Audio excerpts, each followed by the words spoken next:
గద్దెంపునకు లోబడి వాడు బుద్ధిమంతుడంట. మరి నువ్వు బుద్ధిమంతుడివేనా? నువ్వు దీర్ఘాయుష్మంతుడు అవ్వాలనంటే, నువ్వు జీవాన్ని పొందుకోవాలనంటే, బాలుడు నడవలసిన త్రోవను నువ్వు నడవాలనంటే, నీ తల్లిదండ్రులు గర్తించే గద్దింపునకును, నీ తండ్రి శిక్షించినప్పుడు శిక్షకును నువ్వు లోబడాల్సిన అవసరం ఉందంట. నువ్వు మూఢుడు అయితే నీ తల్లిదండ్రులు నువ్వు లోబడవంట.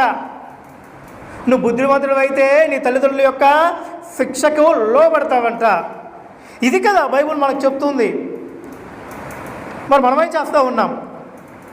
మనకి ఇష్టం వచ్చినట్లుగా, మనకు నచ్చినట్లుగా, మనస్సుకు నచ్చినట్లుగా, వాస్తవానికి చెప్పాలంటే మనస్సుకు నచ్చినట్లుగా బ్రతుకుతూ ఉన్నారు.